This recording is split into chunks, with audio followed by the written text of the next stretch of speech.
Welcome to Wednesday, the 22nd day of December, 2022. Welcome to the Day Weather Podcast.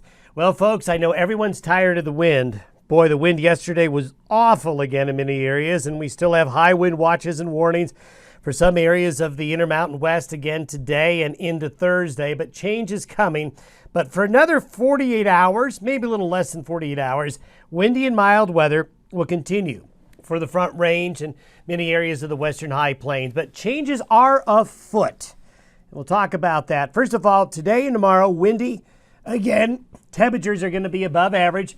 Snow chances, though, really start to increase in the mountains and west of the Divide Thursday. And overnight Thursday into Friday morning, we're going to have travel problems. Interstate 80 by late tomorrow into Christmas Eve Friday and Christmas Day Saturday is going to be some problems, especially along the higher elevations of I-80 from west of Cheyenne to Evanston to Salt Lake, and then across the northern Great Basin and into California. Now, east of the Divide, not many problems.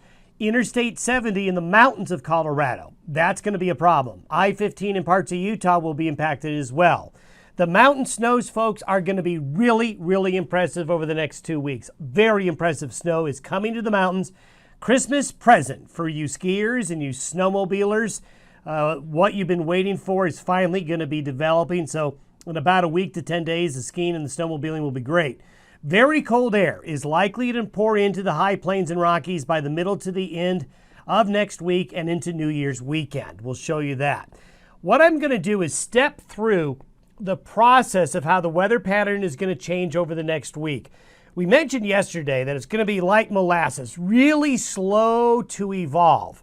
But the slower it takes for this pattern to evolve, once it does move in, means it's going to hang around for a little bit. It's not going to be transient. We're going to go out of phase 1 of La Nina like we're in now with this west to east, very mild Pacific flow across the country and go into that phase 2 colder, more amplified flow. But it's going to be a slow process. What I'm going to do is I am going to step you through the next several days. And remember, these colors represent temperature at 18,000 feet. And where the bright colors meet the cooler temperatures, that's where you're going to see the jet stream. So that black line sort of basically shows you where the jet stream is now. So this is for today. This is for tomorrow. Very subtle change, but you can see out of British Columbia, the Pacific Northwest, that system begins to move in. This is for Friday morning. Again, a slower push of that colder air south into the area. By Saturday morning, again, it's slow. So here we are today, tomorrow, Friday, Saturday. Sunday, the colder air, that blue color up here in British Columbia and the Pacific Northwest, starts to get more of a push this way. And notice the jet stream now is getting pushed further south. We have a big high here coming in from the Gulf of Alaska. So as we get into Monday, that trough gets more established. It's a slow process. This is by Tuesday, and this is by Wednesday, and this is by Thursday. So it slowly comes in. So I'm going to back it up. Today, tomorrow, Friday, Saturday, Sunday, Monday, Tuesday, Wednesday, and then into Thursday. This area of blue right here is some really, really cold air underneath of that right here. Really cold air, sub-zero temperatures, lots of negative numbers are going to be noticed up into Montana and North Dakota by then in southern Canada. So it's going to be a slow process with a reinforcement of cold air and moisture coming on in. So it'll be a slow process, but as it does, it is going to spread cold, moist air into the Rockies. This is the precipitation forecast through noon on Christmas Day. And as we've been showing you all week, the mountains and areas along and west of the Divide are going to be the wettest and the whitest. There's really good rain in California right now. California going to get some big, big rains. That really should be making headlines. You're going to get some just fabulous moisture along the west coast in the coming weeks. This pattern, though, spreads moisture. Then notice the I-80 corridor here into Utah, that I-15 corridor into Utah as well, I-70 through Colorado's mountains, and I-80 all the way into here, then roads and highways up through Idaho. You're going to be getting into some winter driving as we get into late tomorrow night, and Friday. Notice this little swath of moisture coming out into the Front Range of northern Colorado and southern Wyoming and western Nebraska. This happens on Christmas Eve and into Christmas Day Saturday. That actually, we might get a little punch of wet snow shower activity come into parts of the Colorado Front Range and southeastern Wyoming, as well as some snow shower activity as well in this area here on Christmas Eve and Christmas Day. West of the Divide, it's going to be a white Christmas. And in the mountains, it's going to be a white Christmas without a problem. But this is something interesting to watch. It may be a wet snow, maybe a rain-snow mix before it turns to snow. But those areas right there may have a little bit of a Festivus miracle with maybe some snow showers on Christmas Eve and Christmas Day in this area right here, as well as up here along Interstate 90 and across portions of Montana.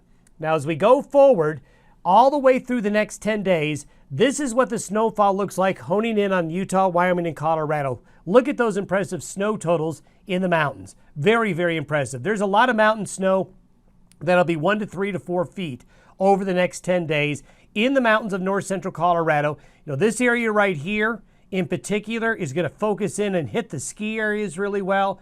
Jackson Hole going to get really hit hard. The Yellowstone Plateau, the Wind River Mountains. Now, the Bighorn Mountains are in a little bit of a shadow here.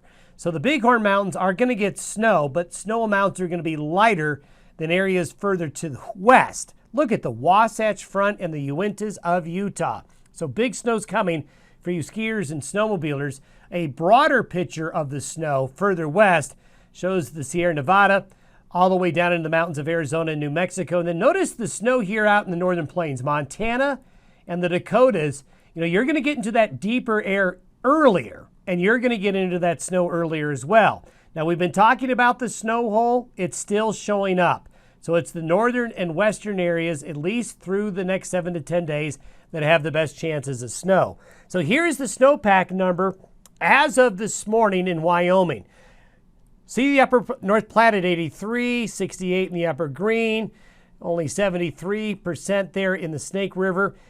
Notice this map, and we'll save this map, but in about a week to 10 days, this map and the Colorado map are going to look a lot different after the next 10 to 14 days. I wanted to show you the cold air. These are temperatures relative to average by next Tuesday afternoon into Wednesday. Look at all the purple in Canada, the Pacific Northwest, leaking into the northern plains and Rockies, and that cold air finally gets to I-70 there into Colorado.